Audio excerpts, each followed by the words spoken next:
Hi there.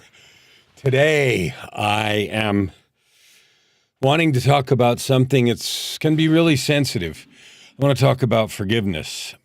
I know for a long time,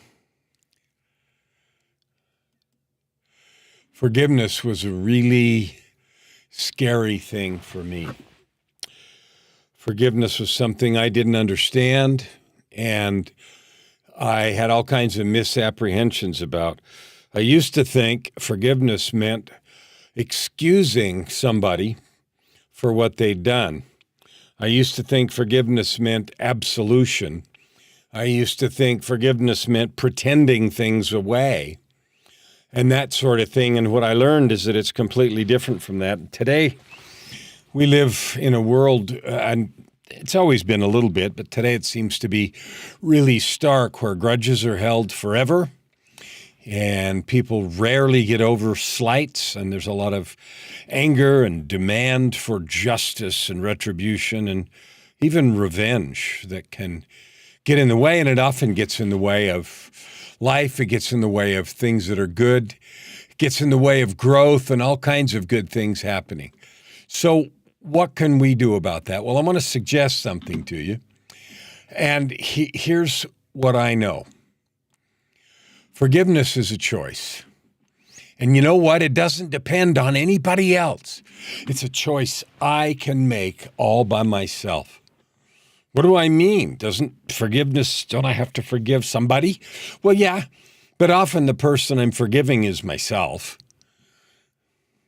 So let's start with that thing that someone else has done to you, that anger that you're holding or demand for justice because somebody's hurt you, maybe hurt you badly, maybe on purpose, maybe cruelly. I'm not even talking about an accident.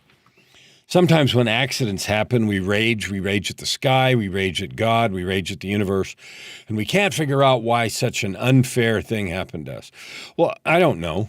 I just know things happen in the course of life. I call it haphazard circumstance. And haphazard circumstance has an effect. Okay, so it rains and my house floods. That hasn't actually happened to me, but it could. Other things have happened to me, right, that are negative and happened to you. So then what? Well, it has an effect on me. It slows down my business. It makes me lose a bunch of money. Those kinds of things happen. And then I'm at a disadvantage. So I have a negative, or I don't even know, I have an event to overcome. Well, then what? Well, let's decide. If I carry anger about that thing forward, then that event has happened to me twice. Once because my car got stolen or my house flooded, and the second time because I keep carrying this negative emotion forward, and it keeps hurting me.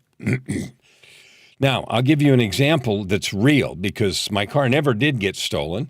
I did have my house broken into. And I also had a lot of physical abuse as a child. Okay, so when I was growing up, discipline happened to me that today would be felony child abuse. That was a fact. That had an effect on me, and for a long time I didn't realize what that effect was. I didn't realize how it had shaped me. And so the effect lasted on and on and on, not because it was continuing, because it had long since stopped after I left home at 17. It continued until then, but finally I left home and it stopped. But the effect of that situation continued because I let it, because I couldn't release the anger, the shaping, and the opinion it formed in me of myself. The effect of that went on for decades because I never chose to get help. I didn't get past it. And do you know what my key in getting past it was? I used to think my key in getting past it was to get an apology, to get recognition, to get some kind of compensation, either emotionally or some other way, to fix it. And that didn't do anything. You know what finally fixed it for me? What finally made the effect of those things go away was my forgiving. Wow, I could have done that decades ago. I know I didn't. Another example out of my life was that as I grew older, I created relationships. I got married and did the typical things of life. Because I hadn't taken care of earlier problems in my life, I struggled with depression. And so I had trouble in my relationships and divorces happened. And then more stuff happened. I had struggle with drugs and alcohol. And all of those things inflicted pain on others. Others got hurt. Others were sad and damaged because of my behavior. Then I felt guilty. Okay? As I tell you this story about me, I'm hoping that you're looking at your own life to see where this might help you or apply. Because I went on, because of those situations, my kids and others were damaged and hurt. I told lies. I did things that weren't right. I wasted a lot of money, in those situations. And that damage was real. No pretending it away. Then I carried around guilt and, how rotten I am, the cause of all this misery and pain. But you know what? Then I quit all those things and changed who I was being. But the effect, the shame and the guilt I continued to carry kept hurting me, just like the anger did before. And I finally realized I'm going to continue to be damaged, and so will you, by carrying that self-loathing, by carrying that anger towards yourself until I do what? Until I forgive myself. Now, you can't forgive yourself if you keep doing the things that are hurting others, but you can forgive yourself when you change. Now, why does that even matter? Well, it matters because as long as I was carrying the shame and guilt, I was held back from doing good. I was held back from loving and as effectively as I could. I certainly couldn't give very much because I was so caught up in my own self-loathing and negativity. So I've done a lot of YouTube videos over the years, and you know what? The YouTube video that I did about forgiveness about 3 years ago has gotten tens of thousands of views because it's about this very topic.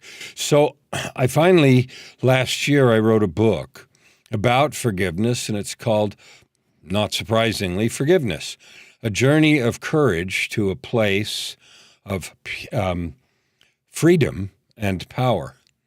Forgiveness, a journey of courage to a place of freedom and power, and it'll be out in a month or so. And the reason I want to do this video, and I'm going to do a whole bunch of videos about forgiveness, specifically focused on forgiving yourself.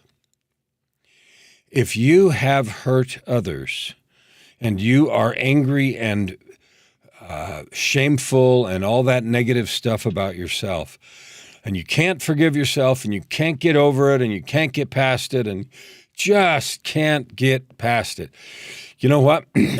As long as the hurt has ended, like you're not continuing to hurt somebody, behavior has to change. There's no question about that. No question at all. But if that is stopped, the next step is for you to forgive yourself. And now that doesn't excuse me from making amends. You do what you can to repair it. But when you hurt someone, often you can't fix that. If I wreck somebody's car, I can fix it. If I have an accident, if I break a window, I can fix it. If I were to take something that didn't belong to me, I can return it. Physical things are easy to fix, but reputation, betraying someone, being unfaithful, all those things, man, you can't fix those. You can't put it back like it was. It doesn't matter what you do. You can't.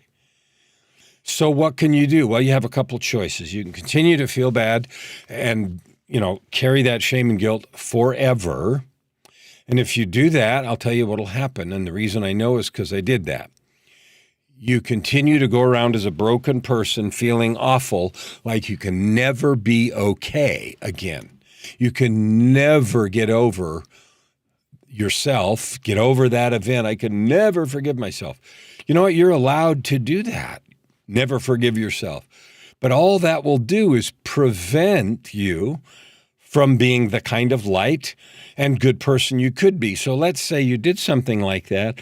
You realize how awful it was, and you say, I'm done with that. I'm never going to do that again. And then you change, and you become a person full of light and love and encouragement and power, and you become a different person. Well, as long as you carry the guilt and the negative energy from that set of events, you're going to be limited as to the good you can do. Shakespeare wrote about that in one of his many plays. He wrote about two brothers, and one brother was always angry at his other brother and was trying to kill him. And the younger brother kept forgiving his older brother and kept forgiving him. And finally, the older brother one day was in real trouble. And the younger brother, who had been the recipient of all these murder attempts, went and saved his older brother's life. And in doing that, the old brother realized something and completely changed. And then from then on was, friendly and good and, tried to make up for it and all that stuff. And then somebody was talking to him later and said, now, how come you're so nice? Aren't you the guy that was trying to kill your younger brother? And he finally said, yeah, 'twas I, 'tis not I. And so he was acknowledging that's who I was, but that is not who I am any longer. This is a call for you to do that. The world needs your brightness, your love, your hope, your aspirations, and every good thing that you can bring. Forgiving yourself is important and unlocks that. Dropping the rocks of ongoing shame and self-loathing is important. It's powerful medicine, and it is required. That is not absolution or justice. That belongs to God and some other place we can't imagine. But right now, forgiving yourself and choosing to be good and do good and add good to the world is the quickest and best way to do what you can do to make up for those things, make up for the things that I have done or that you have done. So don't carry the pain anymore. Don't carry the rocks. Don't carry the shame. And here's the other thing. I used to think, okay, it's no good unless the person or persons I hurt, unless they, give me pat on the head. Okay, I forgive you. Every person's on their own journey. They may never forgive you. They may never come to the place where they want to drop the burden, which is what I talked about in the first part of this video. They have to make a choice of forgiveness. But whether they do or not can't affect your choice to forgive yourself, change who you're being, and move forward, adding good to the world. We're built to love and serve each other. So forgive. Forgive those who hurt you. Forgive yourself. Access the divine spirit that is in you to do good and then add good to the world. Make whatever amends you can, but drop the burdens and make a choice to be the best person you can, to add good to the world, and to love everyone around you with all your heart. You'll be surprised how good that feels. We'll see you next time.